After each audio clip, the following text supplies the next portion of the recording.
বন্যরা বনেই সুন্দর, শিশু মাতৃকোলে, মমতা চাপা গানেই সুন্দর, ননভেজের ছায়া তলে। কত নাটক, কত ড্রামা দেখাইছে সংসদে, ঘুরে ফিরে আসছে আবার সেই পুরনো পথে। গাইস, তোমরা আবার মনে করো না যে আমি দুধ বেচবার আইছি, উদ্দেশ্য কিন্তু আলাদা। আরে আপা, এগুলো তো সবাই জানে, আর থেকে ভালো কিছু থাকলে কোন শালা ইজ্জতের দেখি 12টা বাজে আলছে রে ভাই, নিজের দুধের বিজ্ঞাপন কেউ এইভাবে দেয়নি।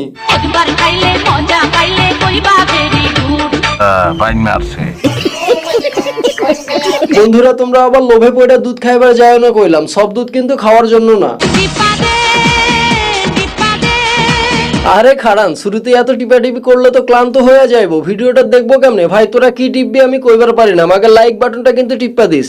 একটা নোংরা কথা শুনবেন? আরে না, নোংরা কথা শুনতে যাবো কিল্লাই, ননভেজ গান শুনতেছি এটাই বেশি, নোংরা আমি অনেক আগেই ছাড়া দিছি। আজকের ঘটনা কি? আরে ঘটনা বিশেষ কিছু না, আজকে আমগো ননভেজ গানের গডমাদার মৌলানি হযরত মমতাজ বেগম যৌনপুরীরে নিয়ে হালকা করে একটা টি20 ম্যাচ খেলমু। খেলা হবে, খেলা হবে। চান্দিতে লাগায়া বুদ্ধির তেল।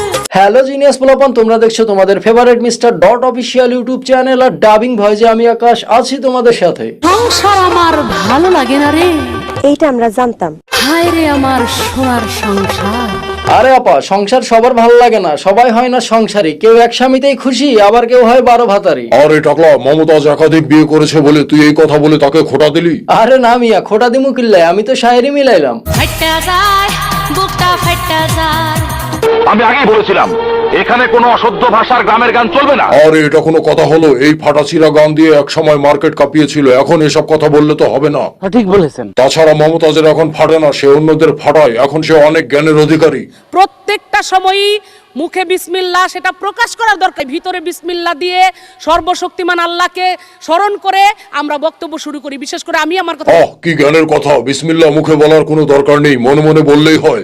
তা তো হইবই, যে মুখ দিয়ে এত ননভেজ গান বাইর হইছে সেই মুখে বিসমিল্লাহ আউনের কথাও না। আমরা পড়ি কুরআন শরীফের গিরিশচন্দ্র সেনের বাংলা থেকে শুরু করে এমন কোন বাংলা তর্জমা নাই যেটা অনেকবার না পড়েছি।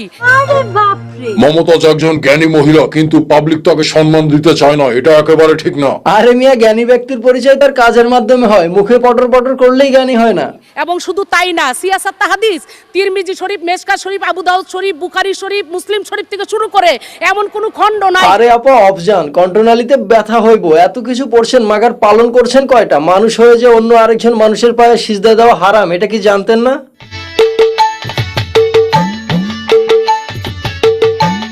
এই লন সিয়াসাত হাদিস পড়ার নমুনা।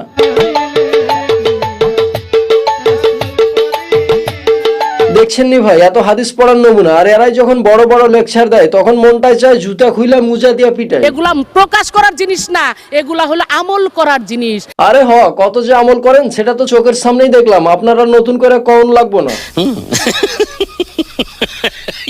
ওই মমতাজ, তুই তো ছিলি 2 টাকা দামের মাইয়া, কতজনের লাগে রাইট কাটাইছো, কয়টা বিয়া করছো, এই একটা হিসাবই না।